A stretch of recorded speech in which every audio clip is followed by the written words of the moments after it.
Mari kita bersatu hati di dalam doa sebelum kita mendengarkan firman Tuhan. Bapa kami yang ada di dalam surga, yang kami sembah di dalam nama Tuhan Yesus Kristus. Pada saat ini kami datang kepadamu merendahkan diri kami. Kami bersatu hati di dalam doa Tuhan, memohon agar Tuhan saat ini hadir di tengah-tengah kami. Biarlah Engkau mengurapi hamba-Mu yang menyampaikan sabda-Mu saat ini. Taruhkan hikmat-Mu Tuhan atas setiap perkataan, lidah, bibir, mulut, hati, dan jiwa hamba-Mu. Supaya apa yang hamba-Mu sampaikan itu adalah hikmat yang daripadamu. Demikian juga terangi dan jamah hati kami yang mendengarkan firman-Mu. Supaya firman-Mu itu kami mengerti. Dalam nama Tuhan Yesus Kristus, haleluya, amin. Shalom Aleichem Besem Hamasya. Saudara-saudara, puji Tuhan, minggu ini kita kembali bersama-sama beribadah. Dan secara khusus saya saat ini terus-menerus berharap agar saudara-saudara yang setia mengikuti ibadah ini secara online di rumah dalam keadaan sehat, diberkati, dipelihara, dan hidup di dalam kelimpahan kasih karunia dari Tuhan. Saat ini pun saya berdoa untuk saudara-saudara yang sakit agar Tuhan melawat saudara di rumah dan menyembuhkan, dan juga memberikan kekuatan kepada saudara yang sedang bergumul. Kiranya melalui pemberitaan sabda Tuhan ini, saudara dikuatkan senantiasa. Mari kita akan masuk kepada tema kita pada minggu ini. Tema kita ialah menerima Kristus seutuhnya, bagian yang kedua. Menurut kitab Kolose pasal 2, ayat 6 sampai ayatnya yang ke-15. Satu tinjauan tekstual biblika, dinamika tantangan dan aktualisasinya bagi kita. Mari kita membaca ayat 6 dan ayatnya yang ke-7 saja. Kamu telah menerima Kristus Yesus Tuhan kita. Karena itu hendaklah hidupmu tetap di dalam Dia.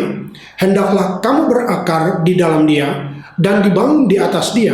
Hendaklah kamu bertambah teguh dalam iman yang telah diajarkan kepadamu. Dan hendaklah hatimu melimpah dengan syukur.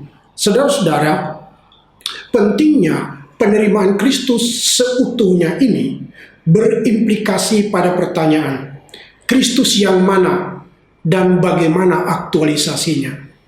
Ini sebabnya saudara-saudara, jika kita berbicara tentang Kristus, pertanyaan penting akan muncul, Kristus yang mana dan bagaimanakah aktualisasinya. Di bagian pertama minggu yang lalu, kita sudah melihat firman Tuhan, penerimaan Kristus seutuhnya itu menurut Yohanes 1 ayat 1 dan ayat yang ke-14, dan kemudian dibandingkan dengan Galatia 1 ayat 8 dan ayatnya yang ke-9, saudara. Di sana Rasul Yohanes mengungkapkan bahwa Kristus itu sepenuhnya Allah dan Kristus itu sepenuhnya manusia. Kurang dari hal itu, maka ia adalah Kristus yang lain. Mari kita membaca ulang. Pada mulanya adalah firman, firman itu bersama-sama dengan Allah, dan firman itu adalah Allah. Dikatakan di ayat 1 ini bahwa Logos itu adalah Allah itu sendiri, relasinya. Kemudian ayat 14 mengatakan firman itu telah menjadi manusia dan diam di antara kita. Dalam terjemahan Alkitab revisi 2 dikatakan tinggal di antara kita. Dan kita telah melihat kemuliaannya, yaitu kemuliaan yang diberikan kepadanya sebagai anak tunggal Bapa, penuh kasih karunia dan kebenaran. Kemudian kita bandingkan dengan Galatia pasal 1 ayat 8-9 mengatakan, tetapi sekalipun kami atau seorang malaikat dari surga yang memberitakan kepadamu satu Injil yang berbeda dengan Injil yang kami beritakan kepadamu, terkutuklah dia. Seperti yang telah kami katakan dahulu, sekarang kukatakan sekali lagi, jikalau ada orang yang memberitakan kepadamu satu Injil yang berbeda dengan apa yang telah kamu terima, terkutuklah dia. Jadi jika kita melihat pada bagian pertama minggu yang lalu, menerima Kristus seutuhnya itu berbicara tentang Kristus yang sepenuhnya Allah dan Kristus yang juga sepenuhnya manusia. Lain daripada itu Kristus yang lain. Bahkan Rasul Paulus mengatakan, jika kami, bahkan malaikat sekalipun memberitakan sesuatu yang berbeda, anatema, terkutuklah dia.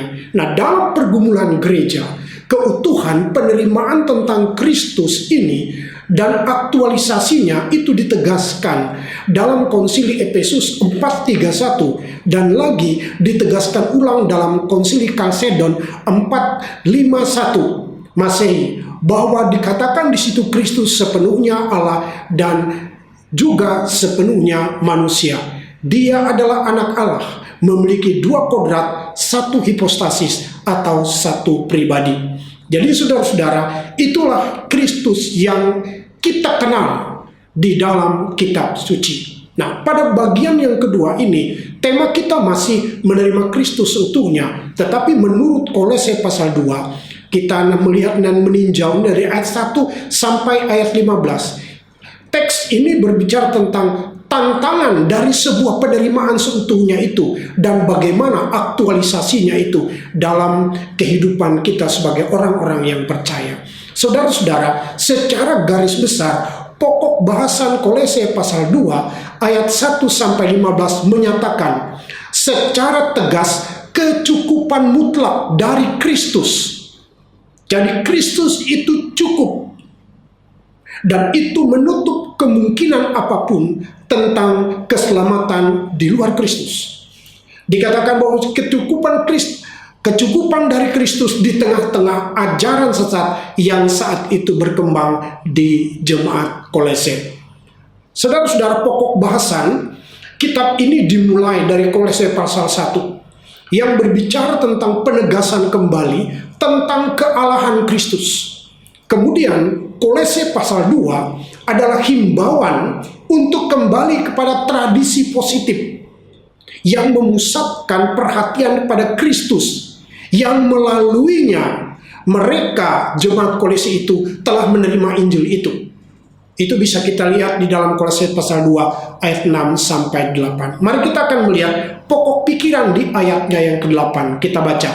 Hati-hatilah supaya jangan ada orang yang menawan kamu dengan filsafatnya yang kosong dan palsu, menurut ajaran turun-temurun dan roh-roh dunia, tetapi tidak menurut Kristus. Teks di ayat 6-8 ini, itu berbicara tentang himbauan, dan bagaimana dinamika tantangan penerimaan Kristus seutuhnya itu dalam jemaat Kolose terhadap sebuah tradisi ajaran sesat yang tersebar di Kolose. Yang dikatakan di ayatnya yang ke-8 merupakan sebuah filsafat menurut ajaran turun-temurun, paradosis, dan roh-roh dunia ini.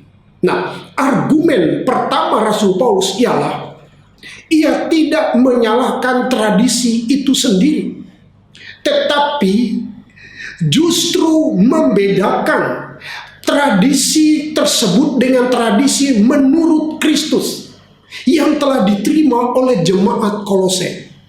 Mari kita baca Kolose 2 ayatnya yang ke-7. Tradisi menurut Kristus di ayat 7 ini, hendaklah kamu berakar di dalam Dia, dibangun di atas Dia. Hendaklah kamu bertambah teguh dalam iman yang telah diajarkan kepadamu, dan hendaklah hatimu melimpah dengan syukur. Saudara perhatikan di situ. Ini adalah tradisi menurut Kristus. Hendaklah kamu berakar di dalam Dia, dibangun di atas Dia, bertambah teguh dalam iman yang telah diajarkan kepadamu. Jadi ajaran tentang Kristus itu adalah tradisi menurut Kristus di dalam ayatnya yang ke-7 ini. Artinya begini, ada tradisi yang benar-benar diakui oleh sang rasul, di bagian lain itu sebagai berjasa. Mari kita bandingkan saudara dengan Roma pasalnya yang ke-6 ayat 17, 1 Korintus pasalnya yang ke-11 ayat 2 dan 23, kemudian Filipi pasal 4 ayat 9. Dan hakikat dari tradisi itu terletak pada kesesuaiannya dengan ajaran para rasul itu sendiri. Mari kita baca Roma 6 ayat 17. Tetapi syukurlah kepada Allah, dahulu memang kamu hamba dosa, tetapi sekarang kamu dengan segenap hati telah mentaati pengajaran yang telah diteruskan kepadamu. Ini tradisi. Bagaimana tradisi menurut Kristus itu, bahwa apa yang sudah diajarkan oleh Kristus itu mereka mentaatinya, diteruskan oleh para rasul kepadamu. Lalu kita lihat di dalam 1 Korintus 11 ayat 2 dan ayat 23. Ayat 2, aku harus memuji kamu, sebab dalam segala sesuatu kamu telah mengingat akan aku dan teguh berpegang pada ajaran yang kuteruskan kepadamu. Mengingat dan berpegang teguh pada ajaran yang telah ada tradisi untuk menghafal, mengingat, kemudian meneruskan itu. Baik itu secara lisan maupun secara tertulis. Yang disampaikan oleh para rasul itu diingat. Kemudian ayat 23, sebab apa yang telah kuteruskan kepadamu telah aku terima dari Tuhan. Sudah lihat di situ bahwa apa yang telah kuteruskan kepadamu aku terima dari Tuhan. Jadi ajaran saudara-saudara tentang Kristus yang sepenuhnya Allah dan sepenuhnya manusia itu tidak dibuat oleh para rasul itu sendiri, tetapi itu menurut ajaran Kristus sendiri. Kalau saudara membaca kitab Injil Yohanes tentang kealahan Kristus Yesus itu, maka kita akan memahami Kristus menyatakan bahwa ia datang ke dalam dunia ini untuk menebus dosa-dosa manusia. Bahkan pra-eksistensi ia sudah ada. Karena itu mereka ini tidak membuat ajaran baru tentang hal itu, tetapi meneruskan kebenaran firman Allah itu. Coba kita perhatikan Filipi 4 ayat 9. Dan apa yang telah kamu pelajari, apa yang telah kamu pelajari, dan apa yang telah kamu terima, pelajari terima, dan apa yang telah kamu dengar, pelajari terima kamu dengar, dan apa yang telah kamu lihat padaku, lakukanlah itu. Jadi apa yang telah kamu pelajari, kamu dengar, kamu terima, lakukanlah itu. Ini tradisi menurut Kristus, saudara-saudara. Jadi ajaran tentang hypostatic union itu, saudara-saudara, bukanlah ajaran yang dibuat oleh para rasul, tetapi ini menurut ajaran Kristus itu sendiri, bahwa ia adalah firman. Itu pra-eksistensi, kemudian firman itu dikatakan menjadi manusia. Nah, tradisi rasuli menurut Kristus inilah yang memiliki status penyataan, sebab di dalamnya Kristus ditinggikan melalui orang-orang di mana ia menyatakannya. Lalu kita akan masuk kepada pokok pikiran di ayat 9 dan 10 kitab Kolose pasal 2 ini. Kita baca, sebab di dalam dialah berdiam secara jasmania seluruh kepenuhan kealahan, dan kamu telah dipenuhi di dalam dia. Dialah kepala semua pemerintah dan penguasa. Teks di ayat 9 dan 10 ini, argumen kedua, Rasul Paulus mencakup bukan hanya sifat-sifat Kristus, tetapi juga kodrat ilahinya. Hal ini justru berlawanan dengan pandangan Dokatis pada waktu itu, bahwa materi itu jahat. Justru Alkitab menegaskan bahwa keilahian itu sendiri telah dimanifestasikan secara jasmania, somatikos, atau realitas materi. Kalau kita membaca ayat Yohanes 1 ayat 14 dikatakan bahwa firman itu telah menjadi manusia dan diam di antara kita. Artinya hal itu telah dimanifestasikan secara jasmania, bertentangan sekali dengan pandangan Dokites ini. Saudara-saudara, catatan penting tentang doketisme. Ini merupakan sebuah istilah yang menyatakan bahwa Yesus Kristus tidak sungguh-sungguh manusia. Ini pandangan doketisme ini, melainkan hanya tampak sebagai manusia. Kata ini berasal dari kata Yunani dokein, yang berarti tampak atau kelihatannya. Saudara, doktrin ini mempertahankan Yesus Kristus hanya tampaknya saja mempunyai tubuh. Maka dengan perkataan lain dapat dikatakan bahwa Yesus Kristus hanya memiliki tubuh surgawi, dan ia hanya berpura-pura saja menderita dan mati. Doketisme, saudara, kita perlu tahu ini bukan mazhab atau sekte, tetapi ini adalah suatu cara berpikir tentang Yesus Kristus yang sejak zaman para rasul muncul dalam bentuk yang beraneka ragam. Istilah ini pertama kali muncul dalam buku sejarah gereja oleh Eusebius. Doketisme ini digunakan, saudara, pada kekristenan perdana untuk menyangkal realitas inkarnasi Yesus Kristus secara fisik. Nah, titik tolak pemahaman dari doketisme ini adalah pandangan bahwa materi itu jahat. Penyebab dosa tidak dapat dipersatukan dengan Putra Allah menjadi satu pribadi. Juga mereka berpandangan bahwa segala sesuatu yang bersifat daging adalah jahat dan dapat mati. Sedangkan segala sesuatu yang bersifat ilahi adalah baik dan tidak dapat mati. Bagi kaum doketis, Yesus Kristus yang merupakan juru selamat berasal dari keberadaan ilahi, sehingga tidak mungkin benar-benar manusia.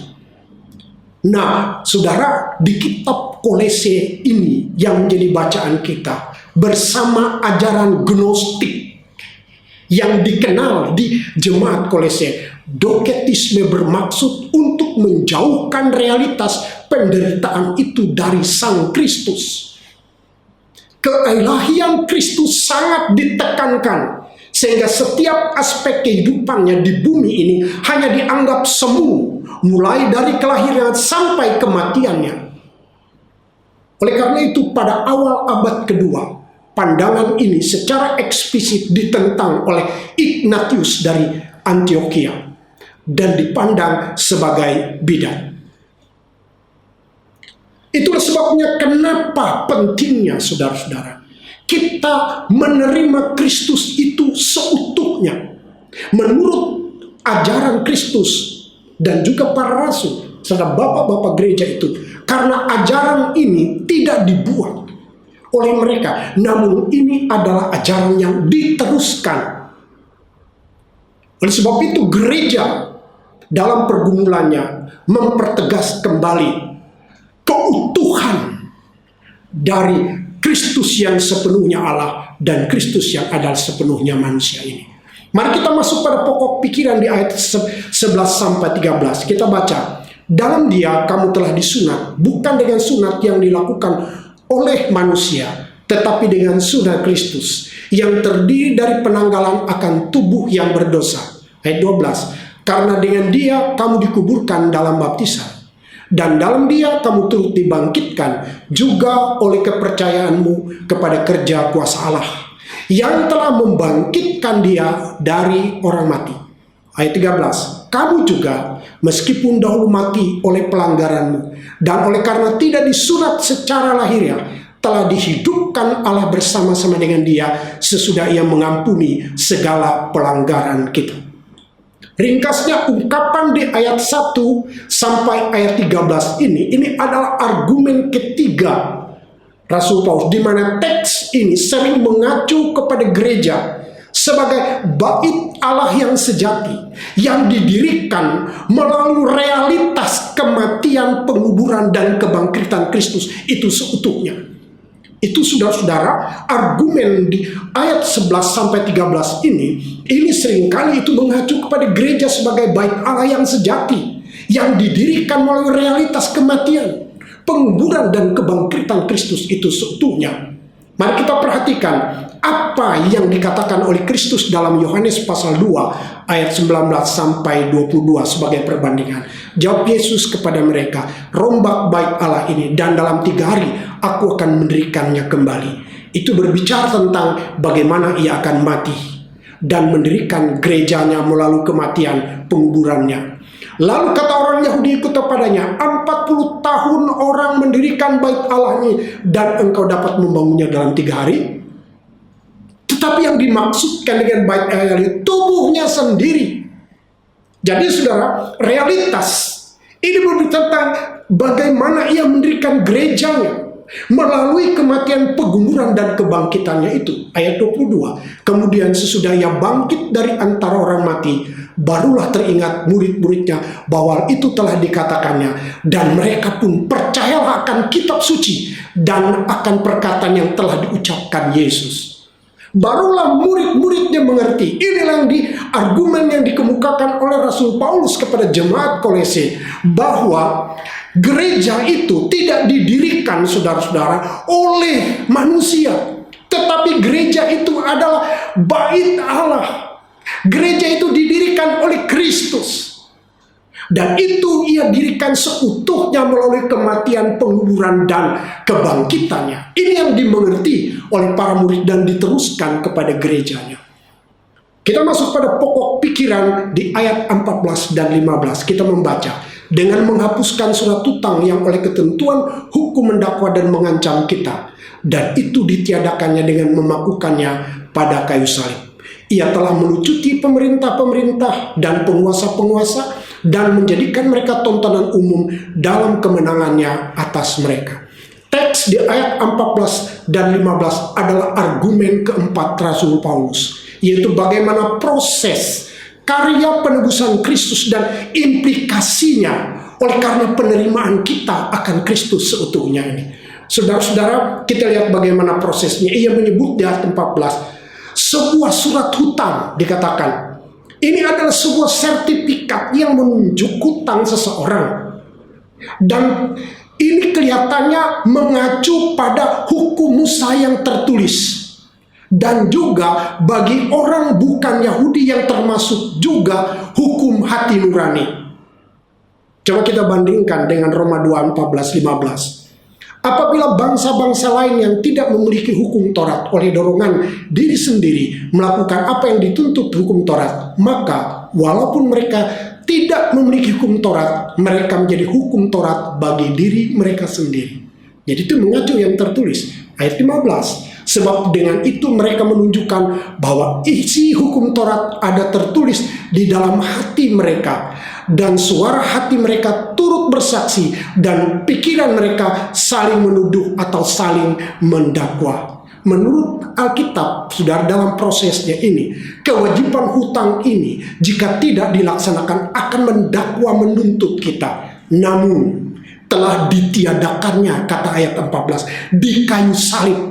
Bahkan di ayat 15 mengatakan, ia telah melucuti pemerintah-pemerintah dan penguasa-penguasa dan menjadikan tontonan umum dalam kemenangannya atas mereka.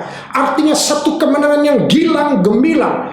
Karya Kristus menyelesaikannya. Ia menyelesaikan, itu sebabnya ketika di atas kayu salib ia berkata tetelestai, ia menyelesaikan karya penebusan itu bagi setiap orang-orang yang percaya kepadanya. Melalui argumen ini Paulus mengimbau agar jemaat Kolose tidak tertipu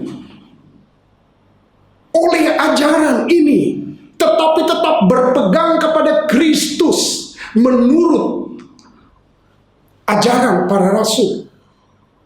Artinya begini, secara aktual, saudara-saudara, artinya begini, secara aktual bagi kita, menerima Kristus Yesus seutuhnya berarti menerima Dia dengan sebulat hati, sebulat jiwa, akal budi, segenap kekuatan, sebagaimana yang dikatakan oleh kitab suci, para rasul dan bapak-bapak gereja bagi kita. Itu artinya menerima Dia seutuhnya itu. Mari kita baca 1 Korintus 5 ayat 23. Semoga Allah damai sejahtera menguduskan kamu seluruhnya. Semoga roh, jiwa, dan tubuhmu terpelihara sempurna dengan tak bercacat pada kedatangan Yesus Kristus Tuhan kita. Saudara-saudara, di khotbah saya waktu minggu yang lalu, saudara perhatikan teks ini 1 Korintus 5 ayat 23. Saya tetap kembali agar kita memperhatikan kata seluruhnya. Holoteles. Itu menunjuk bahwa tidak ada bagian yang tidak tercakup dalam penerimaan kita secara aktual, harusnya begitu. Penerimaan secara utuh itu dikatakan oleh teks ini harus terpelihara. Tidak boleh tergeser sedikit pun, karena itu menyangkut keselamatan jiwa kita. Terpelihara sempurna, artinya utuh, dengan tak bercacat baik roh, jiwa, dan tubuh. Itu dikatakan oleh teks ini. Ketiga istilah roh, jiwa, dan tubuh ini, saudara, ini bukan berbicara tentang struktur diri manusia, tetapi Roh, jiwa, dan tubuh di sini itu dipakai untuk menunjuk pada keseluruhan diri kita atau totalitas diri kita menerima Kristus itu. Baik itu dari sisi kekekalannya, sisi pribadinya, pun sisi jasmanianya. Jadi penerimaan Kristus secara utuh ini, saudara, akan memberi kita kuasa. Yohanes 1 ayat 12 berkata, seberapa banyak orang yang menerimanya, diberinya kuasa untuk menjadi anak-anak Allah. Exousia itu adalah diberi hak, diwewenang.